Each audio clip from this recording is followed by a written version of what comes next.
President, I am David Pennington. I'm the mayor of Dalton running in the Republican primary. Next June, they moved the primary up because of the federal lawsuit, I think, over the way ballots were going to our military if there was a runoff.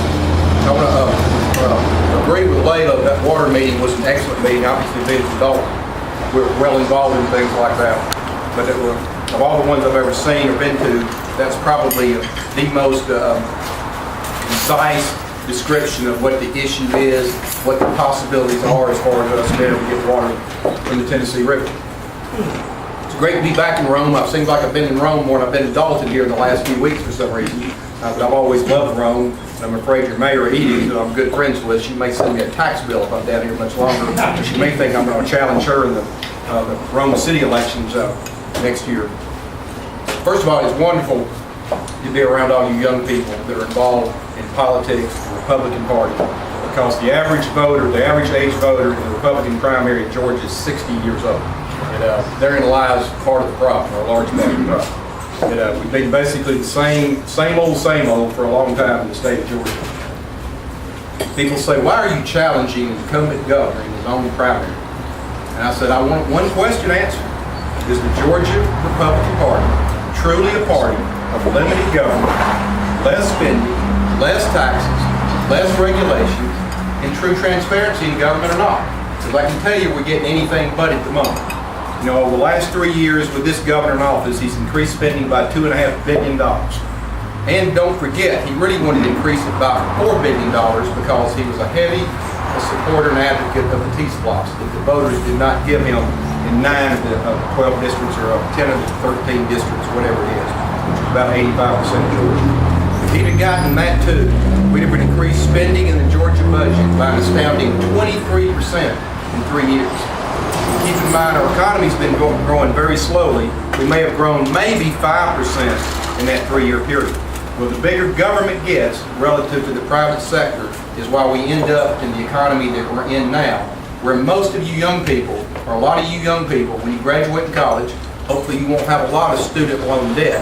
But if you do, you know, you might be able to get a part-time job or a minimum wage job trying to pay that debt off in Georgia. Because most of the jobs we created in Georgia over the last 4 years have been minimum wage and part-time jobs. And nothing's more explains that or illustrates that more than the fact in 2009, 3.3% of Georgia jobs were minimum wage jobs. Now fully 10% are, twice the national average. So whatever job growth we've had has been mostly minimum wage and low wage jobs. So that's one of the strong reasons why I decided this governor needs to be challenged in his own primary.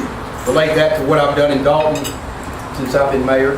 We've cut spending, we cut property taxes 5 straight years. We'll cut property taxes again this year for a 6th straight year.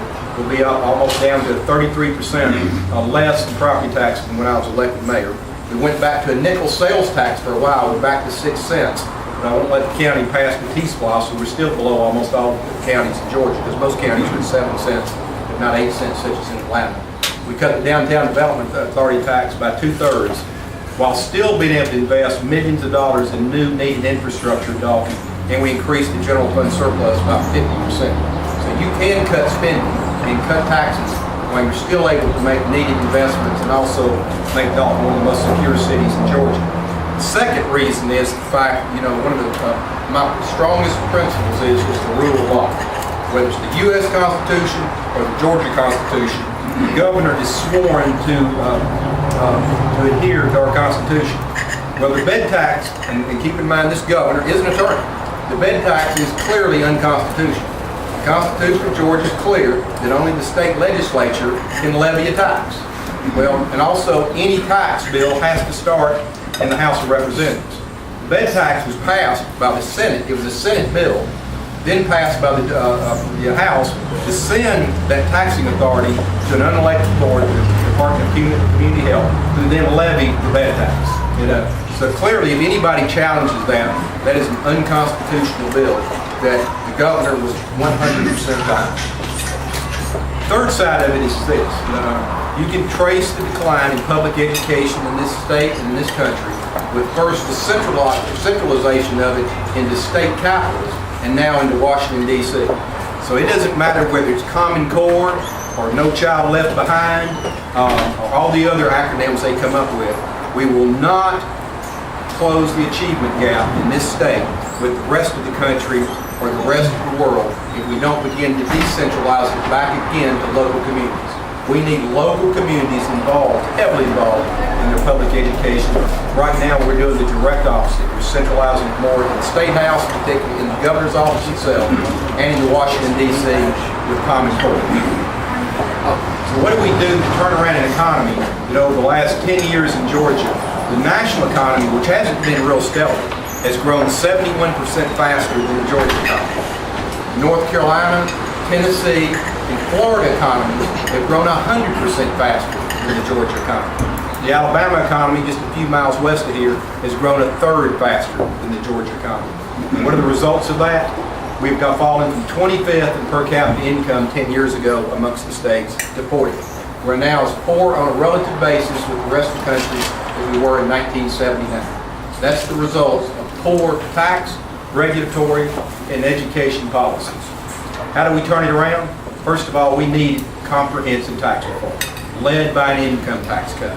And the first 20% of the income tax cut doesn't need to come from shifting it to a sales tax. We need to cut state government in order to do that. If we would just increase the budget instead of $2.5 billion by $1 billion over the last 3 years, that other $1.5 billion could have gone to for the first 20% of the income tax cut. If we hadn't increased the budget at all, we could have cut the income tax by between 25 and 30% already. The second part of that is that when you look at the tax reform that's needed, we need more manufacturing jobs in this state. That is still the best job for most of Georgia. I come obviously from a manufacturing center, really the last manufacturing center left in Georgia. If every county had the same employment to population ratio as Dalton and Whitfield, there would be no unemployment in the state of Georgia, and we wouldn't have a Medicaid problem because all those jobs come with good health benefits. The second part of that, from a tax reform standpoint, we need to quit taxing capital. We need to allow all businesses to have 100% expensing, which means they can write off any of their capital purchases in the first year, which will give us a huge advantage on the surrounding states. Georgia's lost more manufacturing jobs per capita than any other state in the South. And we should be a manufacturing powerhouse such as Germany. We've got great ports, we've got a great airport, we have the best interstate network in the South, we have the best railroad system in the South, great universities such as Georgia Tech, very competitive utilities, whether they be Georgia Power or the local utilities. We have the infrastructure and the resources needed to do that. The problem is, as I already pointed out, from the government policy side of it. We're supposedly governed by limited government conservatives who have not only not cut taxes, in some cases they raise taxes, and at the same time greatly increase spending, which is what making the government side of our budget, or the government side of the sector is much larger than the private sector, and that's smothering what we're trying to do. Education, I already spoke to that. We need to decentralize more of the control back to local communities, and I'll give you one example of how it would save local communities a lot of money. Once again, Dalton Whitfield. If we're able to put the city school teachers and the county school teachers into the city government health plan, take them out of the state merit system, it would save the city schools $1 million a year, and save the county schools $2 million a year, and give them all better coverage. And school teachers, I can tell you, would be very happy with that. They're not allowed to do it right now, but they're forced to stay in the state merit system. This won't be decided out of Atlanta, Georgia, or Washington, D.C. as far as what the future of our economy is in Georgia. It's going to be decided right here in Rome, Floyd County, Dalton, Whitfield County, Gainesville, Hall County, Valdosta, Lowndes County. You know, these cities and these counties are really where the action is, where the GDP is. We need people standing up and leading this state back to what we were in the 1980s and 1990s. From 1980 through 1997, the state of Georgia ranked #1 per capita income. Since that time, we've ranked 48 or 49. We totally lost our way. Keep in mind, the last 10 years, we supposedly had Republican governors in charge during this whole downfall. So I ask y'all for your support. We need young people because you're the ones that are going to get the bill for most of this, while you can't get a job for the most part. If you can, it's a part-time job. And also what's happening to you in Georgia with the Hope Scholarship or whatever. Georgia, the net cost to Georgia students over the last 10 years, or over the last 5 years, has grown by 77%. This is after all hope grants, all scholarships. The net cost to our Georgia young people going to college has increased by 77%. The next state closest to us grew by 43%. We're pricing a college education out of Georgia kids' hands because of the way we've allowed spending to absolutely spin out of control in our university system. And once again, the Board of Regents is appointed by the governor. Now, obviously, nobody's been minding the score as far as what it costs to go to school in Georgia, even with the whole scholarship. And we need y'all's involvement. We need to recruit other people like-minded around the state. We need you to vote. We need you to register in Georgia. I'm picking on the Florida guy back there. And also spread the word. Are we truly a party of limited government conservatives or we're not? Because one thing I found out about all the politicians in Georgia, or most of them that I've seen, they go out and they campaign as limited government conservatives. Nobody ever looks at what they do. You know, it's when they say when they shrink state government. Well, tell me how you shrink state government when you go from spending $17.4 billion to $20 billion in 20 years. I don't call that shrinking government unless there's some new math that I don't understand. Secondly, when they say that they're constitutionalists, and then they clearly violate the Georgia Constitution by passing the bed tax, which they know violates the Georgia Constitution. So stand up for your rights, stand up for the Republican Party, because we probably have one last chance to really reform government and also the economic prosperity of Georgia. Because if we don't do this soon with the demographic changes that are occurring in Georgia, the Democrats will be back in charge, if not 2018, certainly by 2020. And just look at our national government. You're talking about deja vu all over again.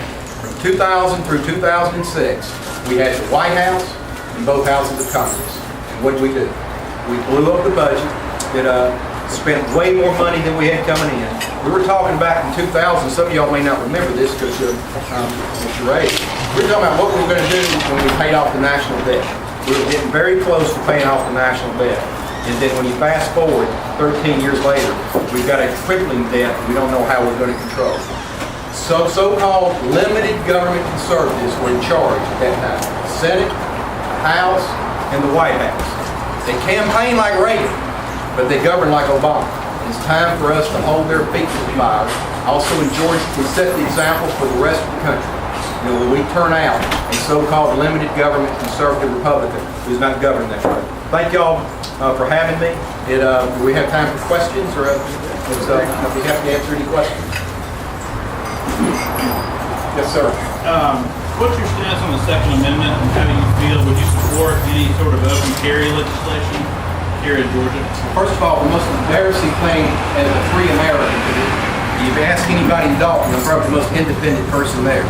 We have fallen from #1 in all the freedom rankings in the world from about 2000 to number 10 today. The thing just came out. Canada's freer than we are. And to me, the Second Amendment, besides the right to carry a gun, it's a freedom issue. And when the government says they want to change that, what are they scared of? Why are they doing that? We already know that, you know, stronger gun laws do not protect anybody.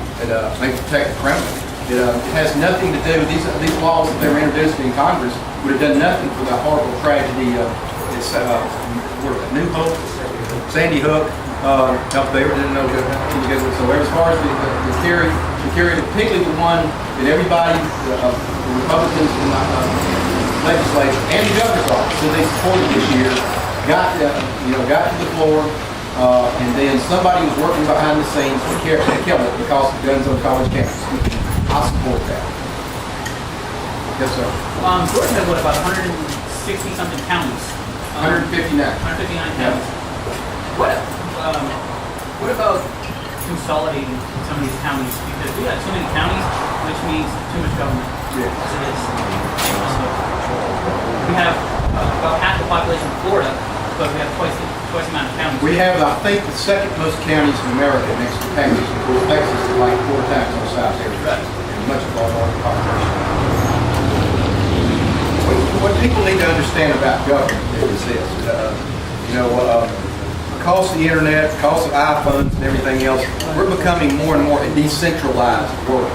The government is still completely centralized, and they want to centralize it even more.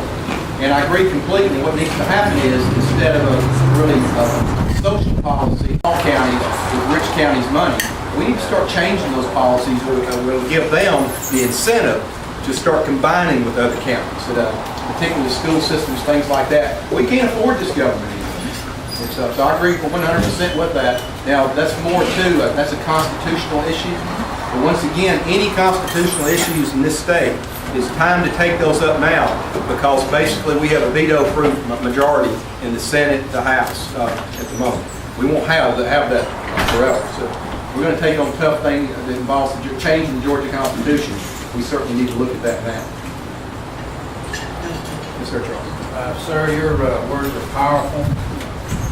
I couldn't agree with everything you say more. I just wonder how, after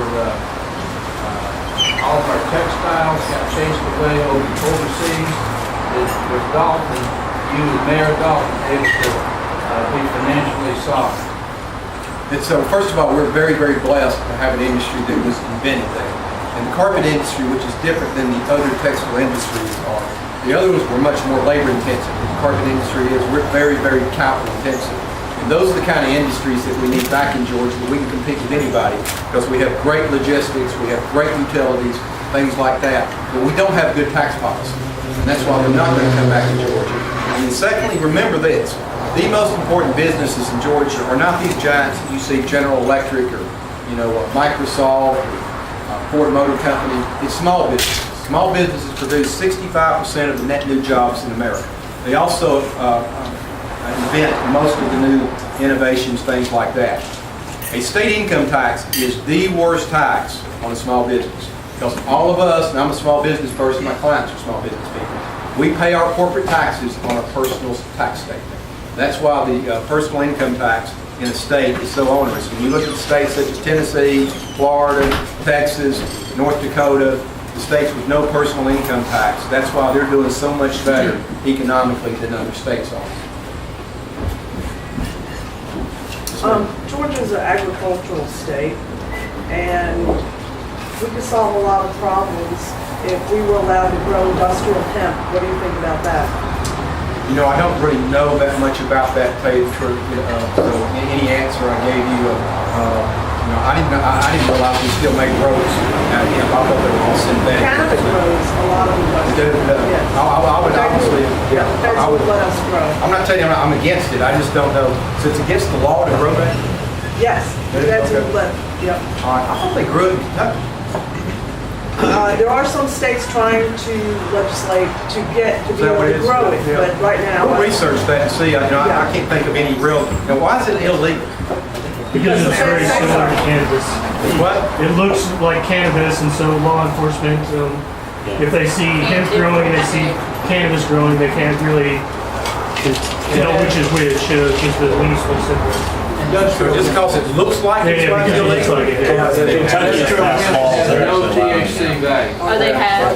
They're smoking. They're actually growing it. Kentucky is trying to push it. It's fine. There was a question back there, what would you do about FDA agents coming down to Georgia and southern states and raiding southern dairy farmers and of that sort? What if they're raiding southern dairy farmers? Raw milk not in this state, medical marijuana essentially, but in this state, raw milk has been something that has been attacked. And another question I have, kind of relating to what I asked earlier, more in depth, how would you go about notifying and interposing against federal mandates such as affordable health care and common core? But once again, here's the problem with nullification. I'm all for it, but it's hard to nullify and repair it. And we're so much on the hook for federal money in this state. I think that we're the sixth most dependent in America now on federal money coming into our state. Until we can get our economy growing again, to get us off of that drug, if you will, we can talk about nullification all we want, but we can't pay our bills. We should have never gotten in the shape that we're in now when it comes to that. I'm not opposed to what you're saying, but it's hard nullifying your bank.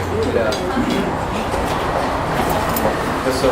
People talk about martial law being declared for one reason or another, and United Nations troops or Homeland Security troops coming into these states and confiscating firearms. As a governor, would you let that happen? First of all, I didn't know that was going on. It's not going on. I'm just saying people are talking about the possibility of that happening. It's, so I guess you're saying, well, we're going to arm the National Guard and go to war with the federal government. I'm not real sure. No, not arm the National Guard. What I'm saying is people are talking about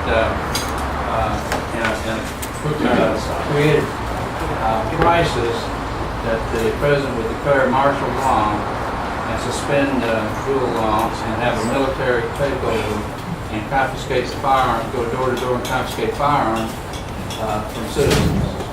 And the only protection we would have if that particular governor would stand up against the federal people coming into their state. Well, I would certainly stand up against it. Let's hope we don't get to that point in this country. And that's why groups like this are so important. We're not active anymore as far as our government. We're asking more and more from our government, as far as social things and social benefits and things like that, Medicaid, food stamps, SSI, disability, on and on and on. We got to understand if we want to be an independent nation, we need to be independent people.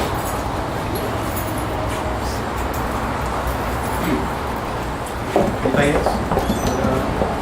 Thank y'all. It's as I said, you give us hope that to see young people that want to be involved. Because I can tell you, you're going to get the bill.